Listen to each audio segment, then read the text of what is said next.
नमस्कार, देवभूमि चैनल में आपका स्वागत है। आज के इस वीडियो में हम अब कथा श्रवण करेंगे कार्तिक मास महात्म्य का 14वां अध्याय। पिछले अध्याय में हमने 12-13 अध्याय एक साथ किए थे। आज हम 14वां अध्याय करेंगे। आइए महात्म्य आरंभ करते हैं। आप शांतचित्त होके प्रभु का ध्यान कीजिए और एक जगह बैठ जाइए।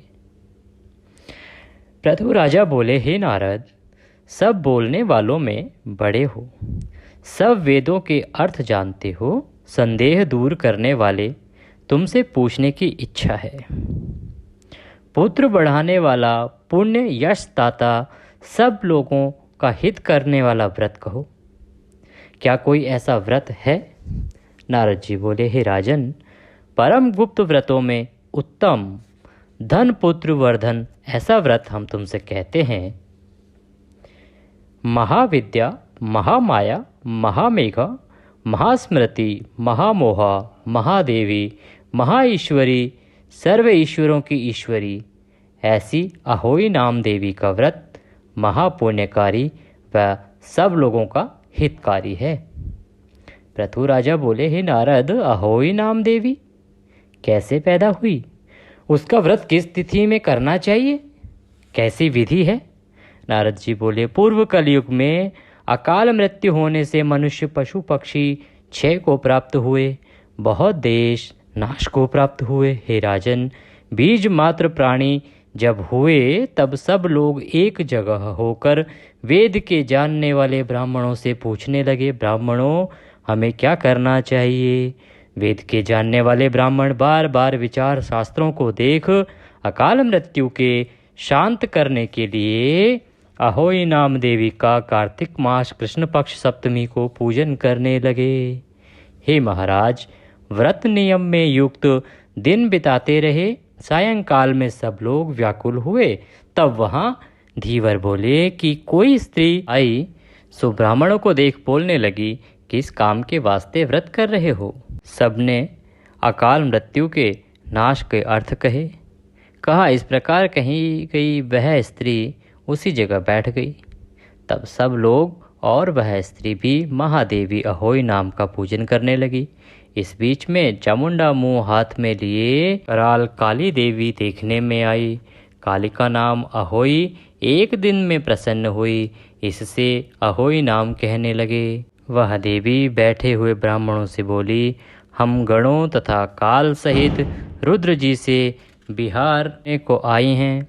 संसार में पाप को देखा, इस समय ब्राह्मण वेद तथा लाजहीन हैं, क्षत्रिय रक्षा करने वाले नहीं, वैश्य शूद्र स्त्री पतिव्रत धर्म रहित हैं।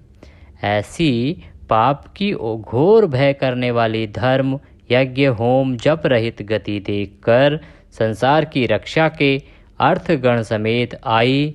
आज कार्तिक मास में नियमादि कोटि फलों से सप्तमी को पूजित हुई, मैं प्रसन्न हूँ। इस प्रकार से देवी ब्राह्मणों से बोली कि इस समय जब कोई इस सब का महत्व नहीं मानता है, तो इस समय में आपने जिस हिसाब से मेरी पूजा की है, मुझे अति प्रसन्नता है।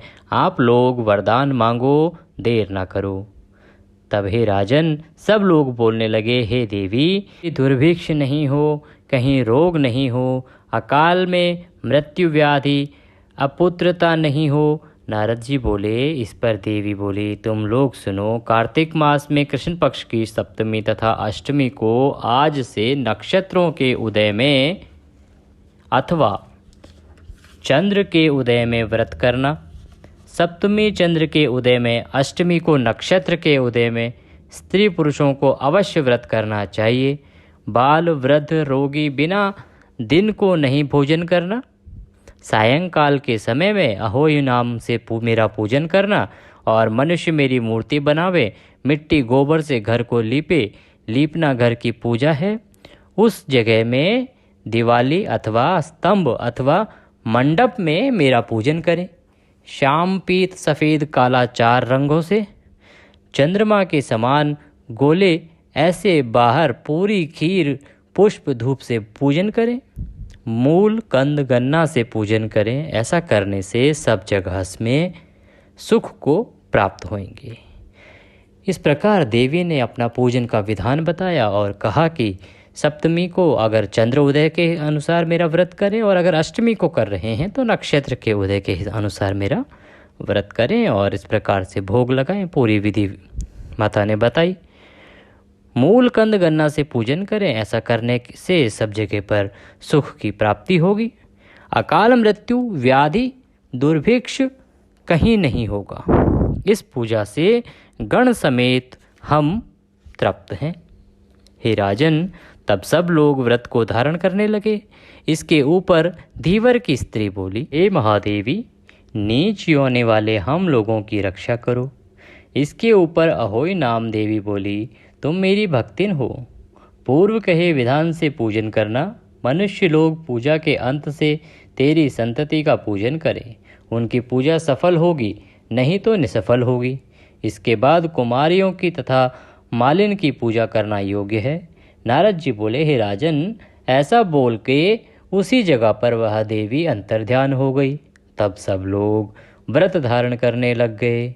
इस समय तुम्हारे स्नेह से कहा गृहस्थों को अवश्य करना चाहिए। ये एक ऐसा व्रत है जिसको प्रति व्यक्ति को करना चाहिए। जो लोग इस व्रत को करेंगे उनको सुख होगा। हे राजन, अकाल मृत्यु व्याधि भय शत्रु भय नहीं होगा। इस व्रत की तिथि सप्तमी, अष्टमी, चंद्र नक्त सप्तमी और नक्षत्र नक्त अष्टमी। अर्थात अगर चंद्र के अनुसार आप व्रत करते हैं, चंद्रोदय के अनुसार, तो आप सप्तमी करें। नक्षत्र उदय के अनुसार अगर आप व्रत करते हैं तो आप होई माता का व्रत अष्टमी को करें, बट व्रत ज़रूर करें। दोनों तिथि बराबर हैं। नारद जी बोले, हे राजन, जो तुमने पूछा सो अहोई का व्रत, जन्म प्रसाद और विधि कही, फल भी कहा। अब क्या सुनने की इच्छा रखते हो? कार्तिक मास का ऐसा महात्म्य है। एक दिन अहोई देवी प्रसन्न हुई। कार्तिक सम शुभ दूसरा नहीं है। एक दिन भोजन न करने से अकाल मृत्यु इत्यादि उपद्रवों से मुक्ति मिलती है, इनसे शांति मिलती है।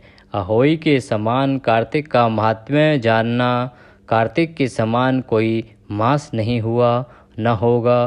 पृथु राजा बोला, हे नारद, भक्तों में श्रेष्ठ हो, सब शास्त्रों के अर्थ जानते हो, किस कारण से कार्तिक मास और एकादशी श्रेष्ठ हैं?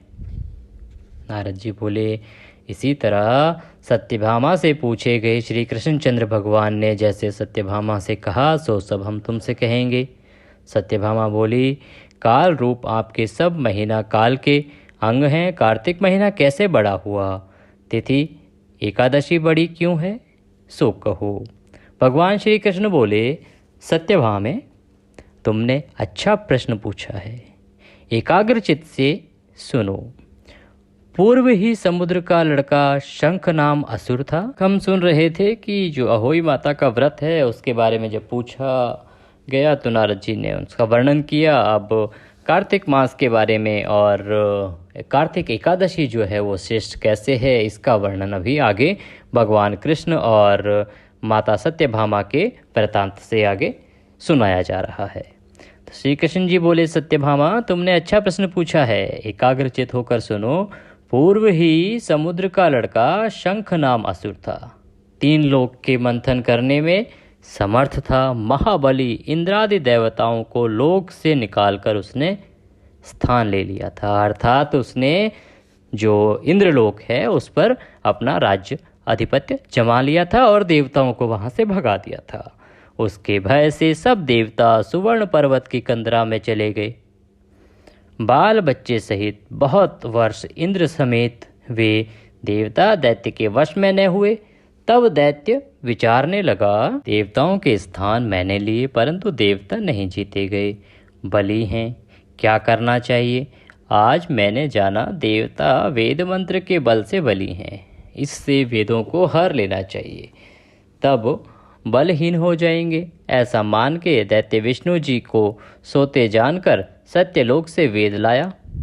दैत्य ने लाए वेद दैत्य के भय से यत्र मंत्र सहित जल में चले गए। शंख नाम दैत्य भी वेदों को ढूंढने को समुद्र में गया, कहीं नहीं देख पाया। इस पर ब्रह्मा जी विष्णु जी के पास गए। देवों सहित पूजा का सामान लेके वैकुंठ भवन को गए। श्री विष्णु जी के जगाने के वास्ते धूप दीप पुष्प गीत वाद्य क्रिया बार बार की। इसके ऊपर उनकी भक्ति से प्रसन्न भगवान जागे।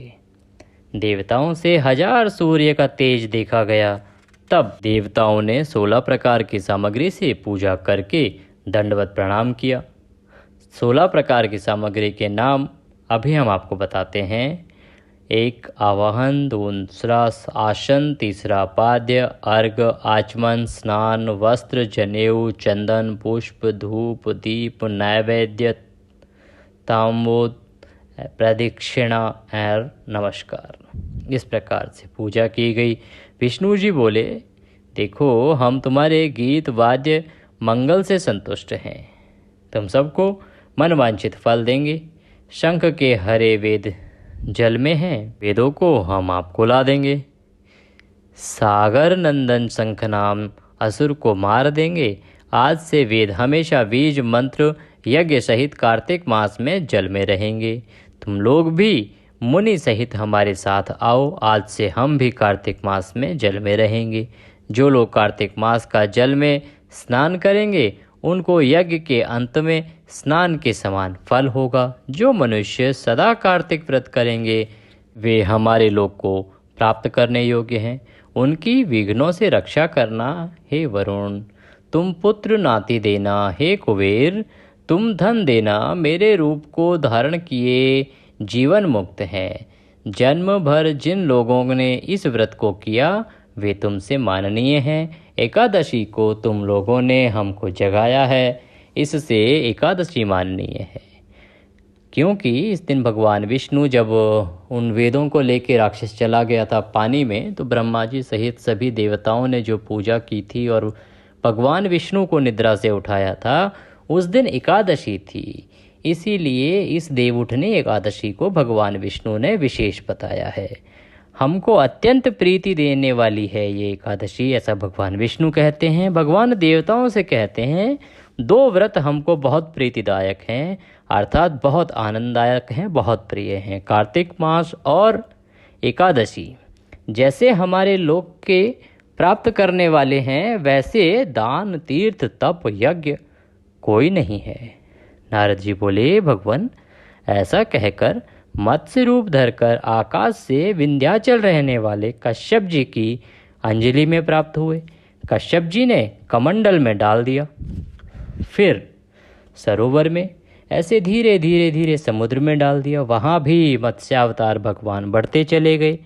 वहाँ मत्स्यावतार भगवान शंखनाम असुर को मारकर उसको अपने हाथ में लेकर बद्री नारायण के आश्रम में आए। सब ऋषियों को बुलाया, वचन बोले, जल के अंदर वेदों को ढूंढो, जल से षडंग रहस्य सहित लाओ। तब तक देवों समेत हम प्रयाग में हैं। वेद के 6 अंग हैं। पहला छंद, दूसरा व्याकरण, तीसरा कोश, चौथा चिकित्सा, 5वां ज्योतिष, छठा स्मृति। इन 6 अंगों से वेदांग वेद कहा जाता है। वेद का मुख शस्त्र, शास्त्र, नेत्र, ज्योतिष, कर्ण, निरुक्त, हाथ, कल्प, शिक्षा, नासिका, 2 पांव, छंद, इस प्रकार पंडित लोग बताते हैं।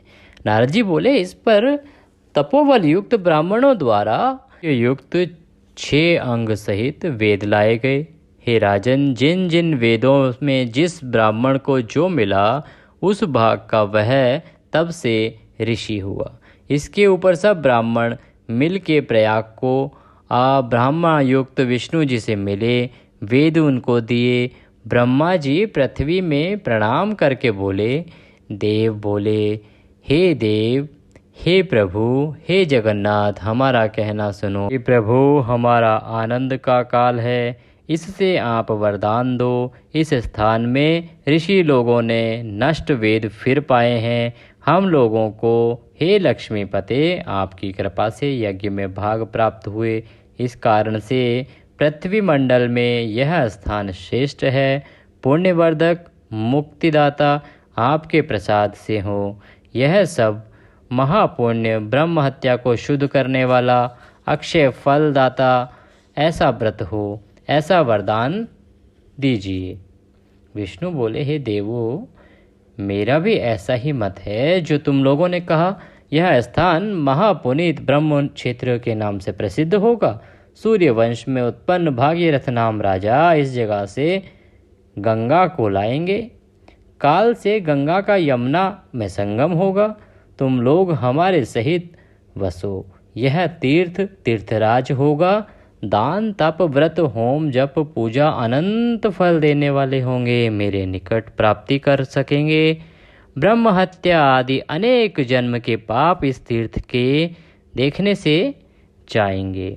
इस जगह मरने वाले मेरे निकट आएंगे, मुझ में मिल जाएंगे। फिर जन्म उनका नहीं होगा और जन्म मरण के इस चक्र से छूट जाएंगे। जो कोई पिंड देंगे उनके पितृ मेरे लोक को प्राप्त होंगे। यह समय सब लोगों को फलदायक होगा। मकर राशि के सूर्य में प्रातः काल स्नान करने से पाप नाश होंगे। मकर युक्त माघ में जो लोग स्नान करते हैं उनके देखने से पाप दूर होंगे, जैसे सूर्य के देखने से अंधकार। जो माघ कार्तिक में स्नान करेंगे उनको 3 तरह से मुक्ति मिलेगी: सलोकत्व, स्वरूपत्व और समीपत्व। तुम सब मुनि मेरा वचन सुनो। बद्री वन में हम सदा रहते हैं। हम सब जगह के जाने वाले हैं। दूसरे वर्ष में 10 वर्षों की तपस्या में जो फल प्राप्त हो सो इस जगह में 1 दिन में मिलता है। जो मनुष्य इसके दर्शन करेंगे वे जीते मुक्त हैं, उनमें कुछ पाप। यह समय सब लोगों को फलदायक होगा। मकर राशि के सूर्य में प्रातः काल स्नान करने से पापों का नाश होगा। मकर युक्त माघ में जो लोग स्नान करते हैं उनके देखने से पाप दूर होंगे, जैसे सूर्य के देखने से अंधकार। जो माघ कार्तिक में स्नान करेंगे उनको 3 तरह से मुक्ति देंगे, जैसा हमने पहले बताया: सलोकत्व, स्वरूपत्व और समीपत्व। अब तुम सब मुनि मेरा वचन सुनो। बद्री वन में हम सदा रहते हैं। हम सब जगह के जानने वाले हैं। दूसरे वर्ष में 10 वर्ष की तपस्या में जो फल प्राप्त हो सो इस जगह में 1 दिन में मिलता है। जो मनुष्य इसके दर्शन करेंगे वे जीते मुक्त हैं, उनमें कुछ पाप नहीं। कार्तिक में जागे, माघ में यज्ञ का उत्सव करें या यज्ञ का उत्सव हुआ। इससे दोनों मास व्रत स्नान आदि कर्म में समान है। माघ कार्तिक में स्नान करने वाले लोगों के दर्शन से महापाप दूर होते हैं। इति कार्तिक महात्म्य 14 अध्याय संपूर्ण। बोलिए श्री कृष्ण कन्हैया लाल की जय। बोलिए शंकर भगवान की जय। आज के इस वीडियो में अभी हमने सुना कार्तिक मास महात्म्य का 14वां अध्याय। अगले वीडियो में हम सुनेंगे 15वां अध्याय। आशा करते हैं हमारे द्वारा सुनाया जा रहा यह कार्तिक महात्म्य आपको अच्छा लग रहा होगा। तो आप कृपया वीडियो को लाइक और कमेंट करना ना भूलें, क्योंकि आपका एक लाइक और एक कमेंट हमारे लिए बहुत महत्वपूर्ण है। उसी से निर्धारित होता है कि हमारे व्यूवर्स जो हैं, श्रोता जो हैं, वो क्या सुनना चाहते हैं और हम उनकी उम्मीद पर कितना खरा उतर पा रहे हैं। आज के इस वीडियो में अभी के लिए इतना ही। अगली वीडियो में फिर होगी आपसे मुलाकात। तब तक के लिए ओम नमः शिवाय।